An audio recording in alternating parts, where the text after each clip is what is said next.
किसी रिसर्च के सिलसिले में रोहन रामपुर नामक गांव में आया था। गांव बहुत पुराना था।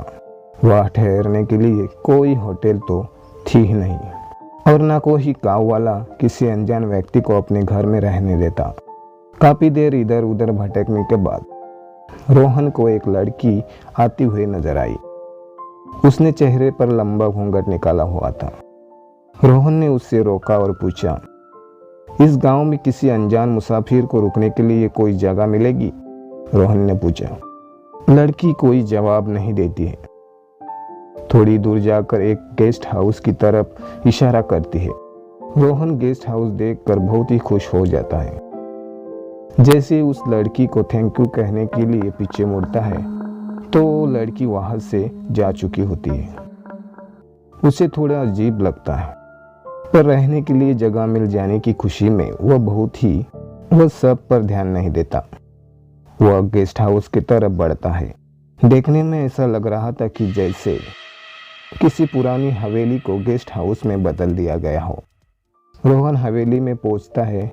रिसेप्शन पर कोई नजर नहीं आता है।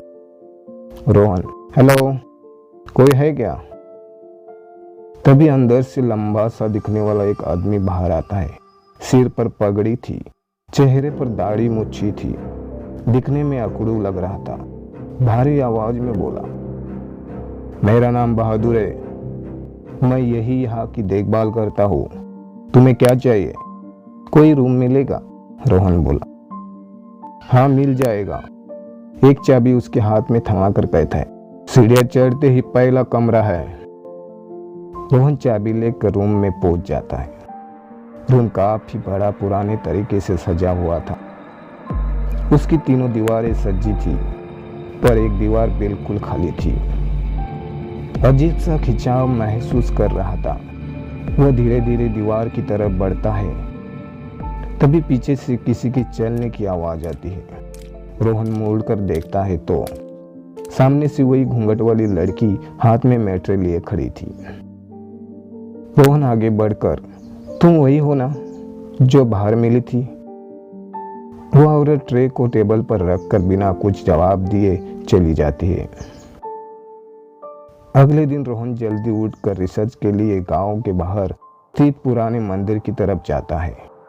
रोहन कुछ पुराने खंडर की फोटो ले रहा था कि उसे वह घूंघट वाली लड़की फिर दिखती है। रोहन उसे देख उसके पीछे पीछे जाता है, पर कुछ दूर जाने पर वह लड़की का पता नहीं कहाँ गायब हो जाती है। रोहन असमंजस में पड़ जाता है कि आखिर वो औरत है कौन। रोहन उस लड़की का पीछा करते करते गांव में पहुंच जाता है। सभी गांव वाले उसे अजीब नजरों से देखते हैं। रोहन एक दुकान पर जाकर पानी की बोतल लेता है। वह दुकान वाला भी उसे अजीब नजरों से घूरता है। रोहन से रहा नहीं गया। वो दुकान वाले से पूछता है, क्या हुआ सबको? मैं जब से गांव में आया हूँ तब से मुझे ऐसे घूर रहे हैं जैसे मैं कोई भूत हूँ। इस पर वो दुकानदार कहता है, तुम उस हवेली में ठहरे हो? रोहन, हवेली? कौन सी हवेली? दुकानदार, वही जा तुम ठहरे हो। रोहन, पर वहां तो गेस्ट हाउस है ना? दुकानदार, किस भ्रम में हो? वहां कोई गेस्ट हाउस नहीं। वहां तो क्या पूरी गांव में कोई गेस्ट हाउस नहीं है। दुकानदार की बात सुनकर रोहन सोच में पड़ जाता है। दुकानदार कहता है, आज तक कोई भी उस हवेली से जिंदा वापस नहीं लौटा। तुम पहले आदमी हो जो उस हवेली से जिंदा वापस लौटे हो, इसलिए सभी गांव वाले तुम्हें इस तरह देख रहे हैं। वो घूंघट वाली लड़की किसी को भी जिंदा नहीं छोड़ती है। रोहन, घूंघट वाली लड़की? पर उसने तो मेरी मदद की थी। इतना ही नहीं, वो मेरा ख्याल भी रखती है। दुकानदार की बात को वहम समझ रोहन वापस गेस्ट हाउस की तरफ लौट जाता है। पर वहां पहुंचने पर क्या देखता है, किसी गेस्ट हाउस की जगह पुरानी सी हवेली नजर आती। यह देखकर रोहन थोड़ा डर जाता और मन ही मन सोचता है कि क्या गांव वाले जो कह रहे थे वो सच था। इतना सोच वो सच्चाई जानने के लिए आगे बढ़ता है। रोहन हवेली में पहुंचकर बहादुर को आवाज लगाता, बहादुर, बहादुर, कहाँ हो तुम? मेरे सामने आओ। कहाँ हो तुम? मेरा सामान कहाँ है? वो घूंघट वाली औरत कौन है? तभी वह घूंघट वाली लड़की सीढ़ियों से ऊपर की तरफ जाती हुई नजर आई। रोहन उसके पीछे पीछे जाता है और उस कमरे में पहुंच जाता है। जहाँ वह ठहरा था। अचानक वह घूंघट वाली लड़की चलते चलते रुक जाती। रोहन उसके करीब जाकर उसे छूने की कोशिश करता है पर कुछ नहीं पाता है। वो फिर से हाथ पकड़ने की कोशिश करता है पर पकड़ नहीं पाता। तभी जोरों से हवा आती है और उस औरत का घूंघट उड़ जाता है। रोहन उस चेहरे को देख लेता है और उसे देखता ही रह जाता है। उसे देख ऐसा लग रहा था मानो सदियों से उसे जानता हो। तुम कौन हो? ऐसा क्यों लगता है जैसे एक दूसरे को सदियों से जानते हैं, रोहन बोला। इस पर वो लड़की बोलती है, किशन तुमने मुझे नहीं पहचाना? मैं तुम्हारी नंदिनी। याद करो किशन, वो पुराना मंदिर जहाँ हम मिलते थे। मुझे कुछ याद नहीं आ रहा। क्या कह रही हो तुम? आखिर कौन हो तुम? तभी वो लड़की रोहन को अपने हाथ में आने को कहती है। वह उस खाली दीवार की तरफ जाती है। तभी वो दीवार अचानक दरवाजे की तरह खुल जाती है। रोहन उस लड़की के पीछे पीछे उस दीवार के पीछे वाले रूम में पहुंच जाता है। वहां एक दीवार पर नंदिनी की पेंटिंग लगी थी जिसे देखकर उसका सर चकराता है। किशन किशन किशन किशन की आवाजें गूंजने लगती है। एक चलचित्र सा आंखों के सामने छा जाता है। रोहन को अपना पिछला जन्म याद आ जाता है। उस जन्म में रोहन का नाम किशन था और वो घूंघट वाली लड़की कोई और नहीं नंदिनी होती है। नंदिनी और किशन एक दूसरे से बहुत प्यार करते थे। दोनों एक दूसरे पर जान छिड़कते थे।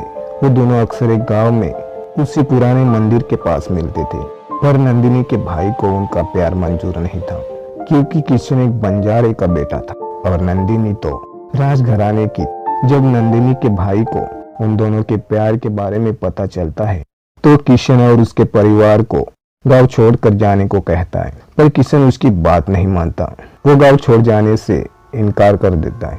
नंदिनी का भाई उसे जान से मारने की धमकी देता है। ये बात जैसी नंदिनी को पता चलती है वो किशन को तुरंत उस पुराने मंदिर के पास मिलने आने को कहती है। नंदिनी लाल जोड़े में सजकर हाथों में मंगलसूत्र और सिंदूर लिए वहां पहुंचती है। किशन भी वहां पहुंच जाता है। तभी नंदिनी का भाई वहां कुछ गुंडों के साथ पहुंच जाता है और किशन को चारों तरफ से घेर लेता है। नंदिनी जैसे ही किशन की तरफ बढ़ती है तो उसका भाई भी उसका हाथ पकड़ के उसे घसीटता हुआ गाड़ी में बिठाकर हवेली ले जाता है। उधर वो गुंडे किशन को जान से मारकर मंदिर के पास तालाब में फेंक कर हवेली आते और नंदिनी के भाई से कहते कि हमने किशन को जान से मार दिया। नंदिनी ये बात सुन लेती है और अपने भाई से कहती है, जीते जी तो तुमने हमें मिलने नहीं दिया, पर मरने के बाद कैसे रोकोगे? मैं किशन को उसी रूप में मिलूंगी जिस रूप में उसे मुझे आखिरी बार देखा। दुल्हन के रूप में घूंघट निकाले उसका इंतजार करूंगी। इतना कहकर वो अपने कमरे में जाकर चाकू से अपने हाथ की नसें काट लेती है। तभी उसका भाई नंदिनी के पास आता है और कहता है, मैं भी राजघराने से हूँ। आज मैं तुमसे वादा करता हूँ, मेरी जीत की वजह से मैंने अपनी लाडली बहन को खोया है। अब अगले जन्म में मैं ही तुम दोनों को मिलवाऊंगा। इतना कहकर वो भी अपनी जान ले लेता है। बहादुर और कोई नहीं नंदिनी का भाई होता है। किशन की आत्मा तो मंदिर के तालाब के पानी के कारण मुक्त होकर रोहन के रूप में पुनः जन्म लेती है, पर नंदिनी और बहादुर की आत्मा अब तक किशन का इंतजार करती है। इतना सब अपनी आंखों के सामने देखकर रोहन को ऐसा लगा जैसे कुछ ही पल में पूरी जिंदगी जी गया हो। रोहन को सब याद आ जाता है। तब रोहन कहता है, पर तुम तो आत्मा हो और मैं एक जीता जागता इंसान। हमारा मिलन कैसे हो सकता है? इसके लिए तुम्हें इंतजार करना पड़ेगा। तब नंदिनी कहती है, जहाँ इतना इंतजार किया वहाँ कुछ दिन और सही। तभी रोहन के पीछे से कोई वार करता है। वो वार कोई नहीं बहादुर का होता है। बहादुर कहता है, पिछले जन्म में मैंने तुम्हें अलग करने के लिए मारा और इस जन्म में तुम दोनों को मिलाने के लिए मारा। अब मेरी आत्मा को मुक्ति मिल जाएगी।